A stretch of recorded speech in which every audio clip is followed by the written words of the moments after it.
Hello viewers, আমি শুভেন্দু লস্কর, হলিধানী মাধ্যমিক বালিকা বিদ্যালয়, ঝিনাইদহ।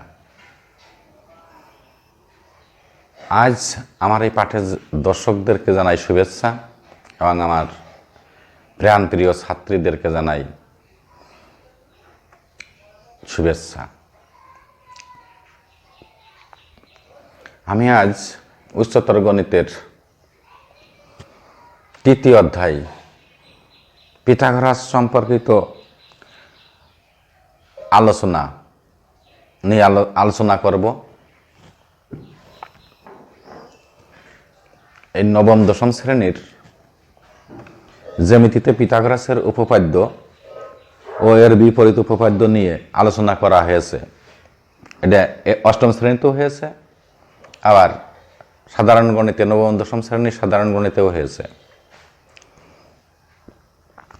এখানে পিথাগোরাস সম্পর্কিত আলোচনা, যদি এই পিথাগোরাস সম্পর্কে আমরা না জানি তাহলে এখানকার যে জ্যামিতিগুলো আছে সমস্ত জ্যামিতি আমার পিথাগোরাস নিয়েই সংশ্লিষ্ট। আমরা পিথাগোরাসের যে জ্যামিতিগুলো ছিল, তার যে বিপরীত উপপাদ্য ছিল, সেইগুলো নিয়ে আলোচনা করব, আর লম্ব বিক্ষেপ নিয়ে আলোচনা করব।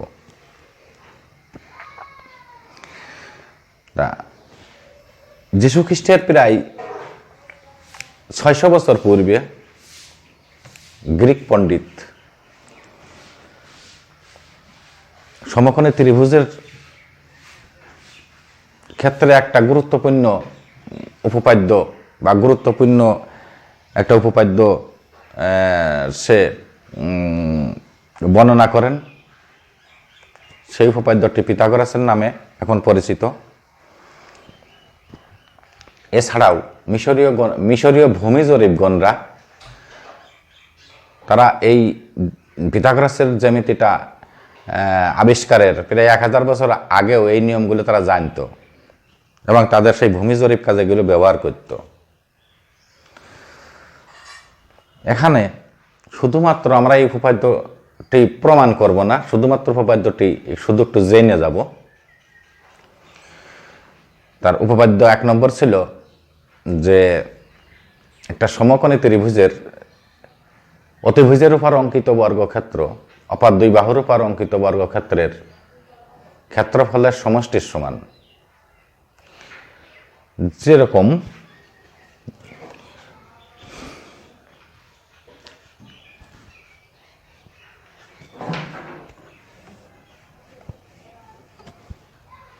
আমরা যদি একটা সমকোণী ত্রিভুজ আঁকি,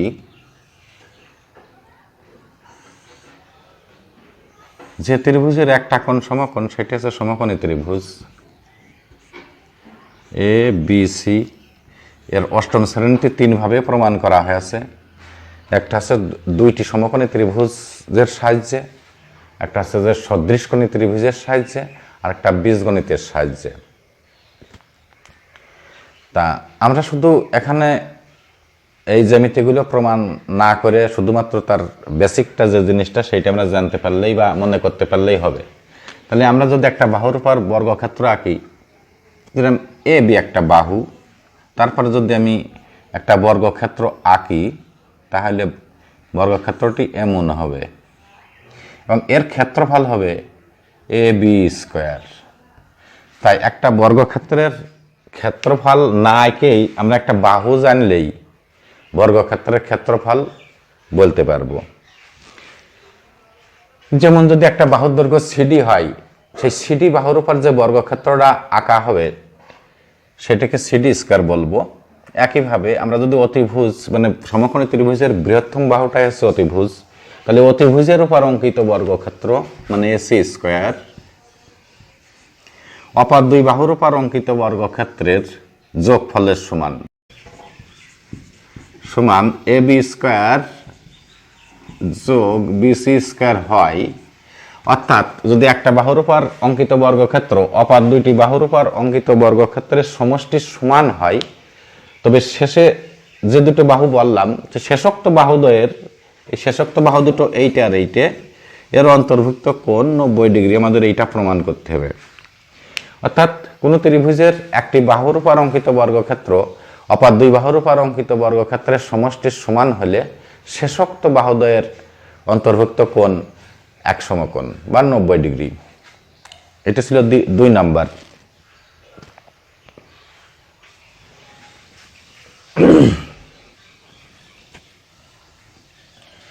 এখন আমরা লম্ব অভিক্ষেপ পড়ব। লম্ব অভিক্ষেপটা কি জিনিস? লম্ব অভিক্ষেপ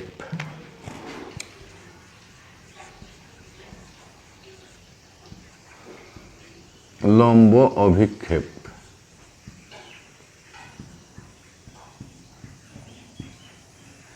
অর্থোগোনাল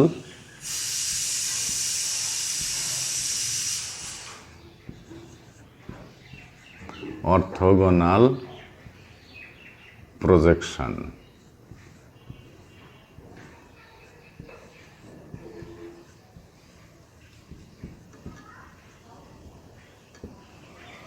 অর্থোগোনাল প্রজেকশন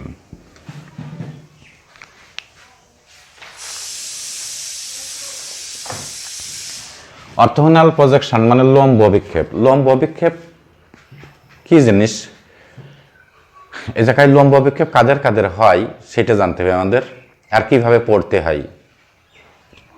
লম্ব অভিক্ষেপ বিন্দুর হয়, রেখাংশের হয়, আবার লম্বেরও হয়। লম্ব একটা রেখাংশ। এখানে আমরা ছবি একে একে বুঝে নেব লম্ব অভিক্ষেপগুলা। প্রথমে আমরা বিন্দুর লম্ব অভিক্ষেপ। বিন্দুর লম্ব অভিক্ষেপ বিন্দুর লম্ব অভিক্ষেপ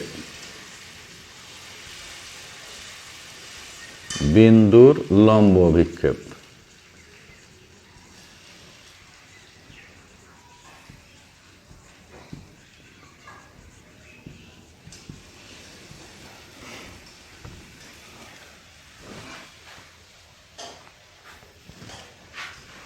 orthogonal projection of orthogonal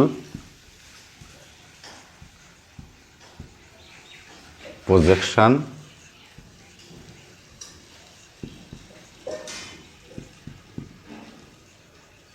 of a point মানে আমরা বিন্দুর লম্ব অভিক্ষেপ কিভাবে হয়। একটা রশ্মি বা একটা রেখাংশ যদি এ বি নিই আমি, বা এ বি একটা সরল রেখা নিই, যদি সরল রেখা রশ্মি আর রেখাংশের মধ্যে একটু পার্থক্য আছে। রশ্মির একটা প্রান্ত বিন্দু আছে আর একটা চলমান, যেমন এরকম এটা প্রান্ত বিন্দু আর এটা চলমান, এটা রশ্মি। আর যার দুই মাথায় চলমান, যার প্রান্ত বিন্দুই নাই, সেটা হচ্ছে রেখা, সরল রেখা। আর যার দুইটা প্রান্ত বিন্দু আছে তাকে বলা হয় রেখাংশ। যেরকম পি কিউ একটা রেখাংশ, বা রেখার একটা অংশ কেটে নিলেই যেটা যে পার্টটা হবে, দুই মাথায় তীর থাকবে না, মানে চলমান হবে না, এটা রেখাংশ। তো যাই হোক, আমি নিচের এইটা ভূমির সমান্তরাল যে দাগটা নিলাম, এটা একটা রেখাংশ, সরল রেখায় নিয়ে আর রেখাংশ নিয়ে সমস্যা নেই। এর বাইরের কোনো বিন্দুর থেকে, মনে করলাম একটা বিন্দু পি থেকে, এই পি একটা বিন্দু পি, এই পি বিন্দুর লম্ব অভিক্ষেপ আমি আঁকবো। তাহলে একটা রেখার উপর যখন ওই বিন্দু থেকে বাইরের একটা বিন্দুর পর যদি লম্ব আঁকা হয় রেখার পর, মনে করলাম পি কিউ একটা লম্ব আঁকলাম এ বি রেখার উপর, তাহলে এই পি বিন্দুর লম্ব অভিক্ষেপটা হবে এই ভূমির সমান্তরাল যে রেখাটা নিলাম এই রেখার উপর, এটা কিউ বিন্দু হবে। এই কিউ বিন্দু হবে তার লম্ব অভিক্ষেপ। তাহলে একটা বিন্দুর লম্ব অভিক্ষেপ, একটা বিন্দুর লম্ব অভিক্ষেপ বিন্দুই হয়। তাহলে বিন্দুটা কোনটা হবে? যদি ওই বিন্দু থেকে যে লম্ব আঁকা হয় ওই রেখার উপর, ওই রেখার ওই লম্বের পাদবিন্দুটাই হবে ওই বিন্দুর লম্ব বিন্দু বা লম্ব অভিক্ষেপ, ওই বিন্দুর লম্ব অভিক্ষেপ। তাহলে এখানে হবে আমরা কোন রেখায় লম্ব অভিক্ষেপটা তৈরি হচ্ছে তার নামটা বলতে হবে। তাহলে এ বি রেখায় পি বিন্দুর লম্ব অভিক্ষেপ কিউ। আমরা এখানে লম্ব অভিক্ষেপ পড়তে গেলে তিনটে পার্ট উচ্চারণ করতে হবে। যার আমি লম্ব অভিক্ষেপ মানে পড়তে যাব তার নামটা বলতে হবে, এবং কোন রেখায় এটা তৈরি হচ্ছে সেই রেখাটার নাম বলতে হবে, রেখার নাম বলতে হবে কোথায় মানে কোন রেখায় তৈরি হয়, আর সেই লম্ব বিক্ষেপটার নাম কি। তাহলে যার লম্ব বিক্ষেপ আঁকবো তার নাম বলতে হবে, আর যে লম্ব বিক্ষেপটা হলো তার নাম বলতে হবে, আর কোন জায়গায় হলো বা কোন রেখাংশে হলো সেইটা বলতে হবে। তিনটা জিনিস বলতে হবে। এখানে যেমন এখানে পি বিন্দুর লম্ব বিক্ষেপ কিউ হয়েছে, কোন জায়গায় হয়েছে, পি এসে বিন্দু আর লম্ব বিক্ষেপ কিউ, আর কোন রেখায়, এ বি রেখায়। তার মানে এ বি রেখায় আগে যে রেখায় লম্ব বিক্ষেপটা তৈরি হয় তার নাম আগে বলবো, তারপরে কোন বিন্দুর লম্ব বিক্ষেপ সেটা উচ্চারণ করব, আর যে লম্ব বিক্ষেপটা হলো তার নামটা বলবো। তাহলে এ বি রেখায় পি বিন্দুর লম্ব বিক্ষেপ কিউ, অর্থাৎ একটা বিন্দুর লম্ব বিক্ষেপ ওই বিন্দু থেকে ওই রেখার উপর যে লম্ব আঁকা হয় ওই লম্বের পাদবিন্দুটাই হচ্ছে ওই বিন্দুর লম্ব বিক্ষেপ। তাহলে আমরা বিন্দুর লম্ব বিক্ষেপ পড়ে ফেললাম। এবার একটা রেখাংশের লম্ব বিক্ষেপ পড়ব।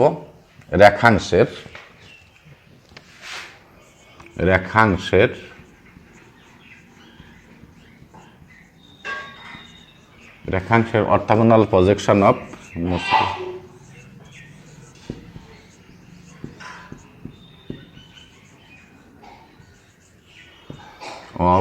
এ লাইন সেগমেন্ট।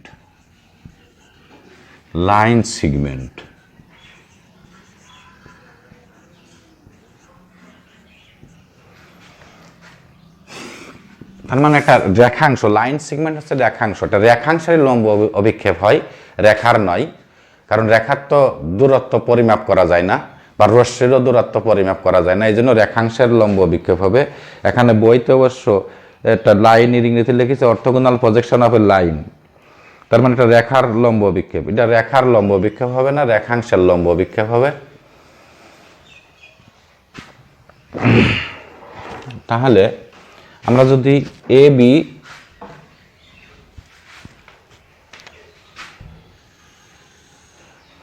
যদি একটা সরল রেখা নিই, আর এর উপর যে কোনো একটা বিন্দু, যে কোনো একটা রেখাংশ নিলাম পি কিউ। এখন এই রেখাংশের লম্ব বিক্ষেপ তৈরি করতে গেলে আমার পি বিন্দুর একটা লম্ব বিক্ষেপ করতে হবে, আর কিউ বিন্দুর একটা লম্ব বিক্ষেপ করতে হবে। এই দুই বিন্দুর লম্ব বিক্ষেপ অবশ্যই আমার এ বির সরল রেখার পর এসে পড়বে। সেই রেখা দুটো দিয়ে সেই বিন্দু দুটো জয়েন্ট করলেই বা যে দূরত্ব তৈরি হবে সেইটাই হচ্ছে তার লম্ব বিক্ষেপ। যেমন আমি এখান থেকে পি বিন্দুর লম্ব বিক্ষেপ, যেহেতু আমি আগেই বিন্দুর লম্ব বিক্ষেপ আঁকা শিখছি, লম্ব আঁকলাম। কিউ বিন্দুর থেকেও আমরা একটা লম্ব আঁকলাম। তাহলে এই জায়গায় হচ্ছে যে পি কিউ রেখার লম্ব বিক্ষেপ সিডি হলো। এই দুই বিন্দুর সংযোগ রেখাংশ এইটুকু, এইটা হচ্ছে যে সিডি। তাহলে এই পি কিউ রেখার লম্ব বিক্ষেপ সিডি।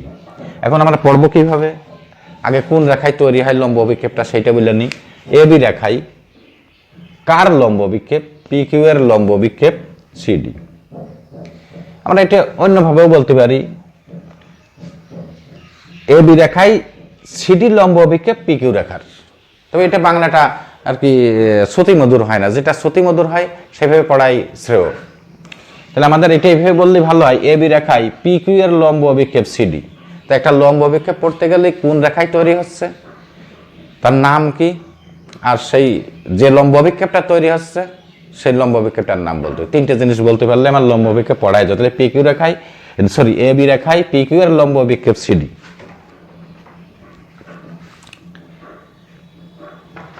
এখন আমাদের যদি দুটো বিন্দুই যদি রেখার বাইরে থাকে এবং সেই দুটো বিন্দু নিয়ে যে রেখাংশ তৈরি হয় তার লম্ব বিক্ষেপটা আঁকা শিখলাম। এইটা আমি এই জায়গা থেকে এটা যদি আমি ভূমির সমান্তরাল করে এটা দাগ দিই, এই দূরত্ব আর এই দূরত্ব তো একই দূরত্ব হবে, তখন এটাও এর লম্ব বিক্ষেপের সমান হয়।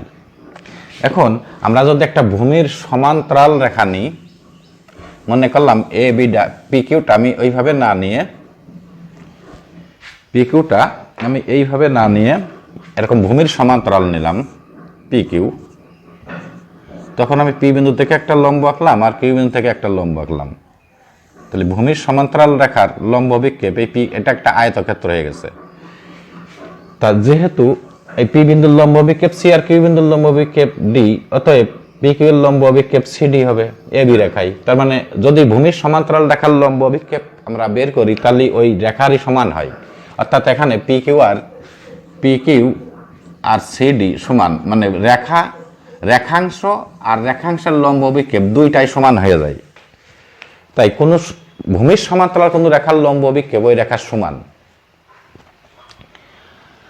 যদি একটা লম্বের লম্ব অভিক্ষেপ আমরা দেখি, একটা লম্বের, মনে করো একটা লম্বের লম্ব অভিক্ষেপ আঁকার চেষ্টা করি।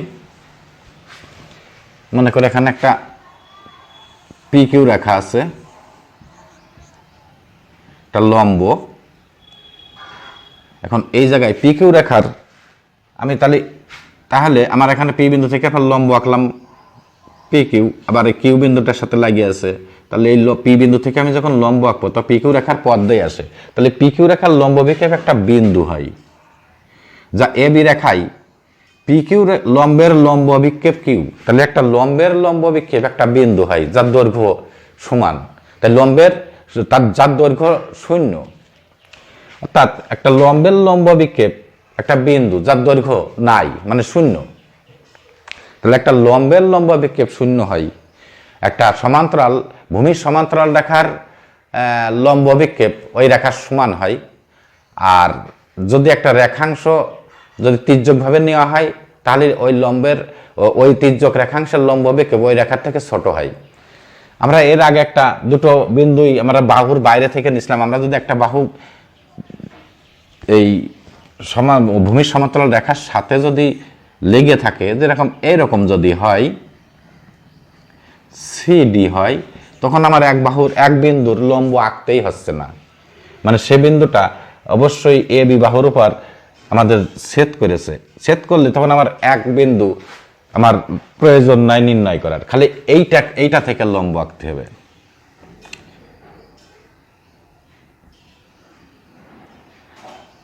সিডি, এটা ই দিলাম, তাহলে এটা সিডি রেখার লম্ব অভিক্ষেপ সি হবে। কোন রেখায়? এ বি রেখায়। তাহলে পড়বে এটা কিভাবে? তাহলে এ বি রেখায় সিডি এর লম্ব অভিক্ষেপ সি। এটা যেহেতু এক প্রান্ত রেখার সাথে ছেদ করেছে, তাই অপর প্রান্ত লম্ব আঁকলেই শুধু এই দূরত্বটা বললেই হয়ে যাবে। তাই আমরা যতগুলো লম্ব অভিক্ষেপ আঁকা যায় সেগুলো আমরা আঁকলাম। আমাদের বইতে যেগুলো লাগবে সেগুলো আমাদের পড়ানো হয়ে গেছে। তাই কোনো রেখার উপর কোনো বিন্দু থেকে অঙ্কিত লম্বের পাদবিন্দুই হচ্ছে ওই বিন্দুর লম্ব অভিক্ষেপ। আরেকবার আমি রিপিট দিয়ে দিচ্ছি। আর রেখাংশের লম্ব অভিক্ষেপ হচ্ছে যে রেখাংশের লম্ব অভিক্ষেপ হচ্ছে দুই বিন্দু থেকে ওই ভূমি সমান্তরাল রেখার পর লম্ব আঁকলে যেটা হবে সেই দূরত্বটা। আর লম্বের লম্ব অভিক্ষেপ একটা বিন্দু যার দৈর্ঘ্য 0। আর ভূমির সমান্তরাল কোনো রেখার লম্ব অভিক্ষেপ ওই রেখার সমান। এরপরও আমরা সামান্য একটু পার্ট পড়বো, যে আমরা নামতা পড়ে আসছি নিচের দিকে। এইগুলো এই নামতাটা আমাদের এখন জ্যামিতিক ভাষায় বা জ্যামিতিতে রূপান্তরিত করে নিই আমরা।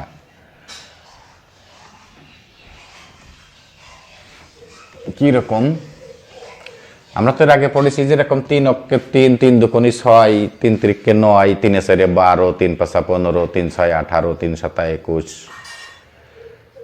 3 8 24, 3 9 27, 3 10 30, 3 11 33। এরপরে আমাদের যেতেই পারবো। আমরা নিচের দিকে 10 পর্যন্তই পড়ছি। এখন আমরা 3 ঘরের নামতা এরকম ইনফাইনাইট পর্যন্ত আমরা পড়তে পারবো। তো আমরা এখানে নামতা আসলে শিখতে আসিনি, এখানে নামতাটা আমরা জ্যামিতিতে তৈরি করে নেব। কীরকম? নামতা আমরা 2 প্রকারের মনে করে নেব। এই জ্যামিতিগুলো পড়তে গেলে আমাদের সুবিধার জন্য আমাদের পড়ার একটা টিপস এটা।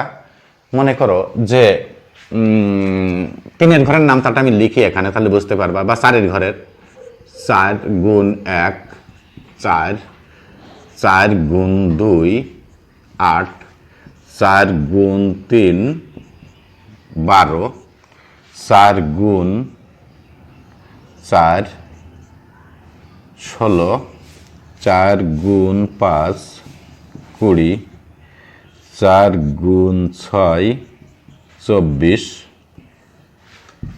4 গুণ 7 28, 4 গুণ 8 32, 4 গুণ 9 36, 4 গুণ 10 40।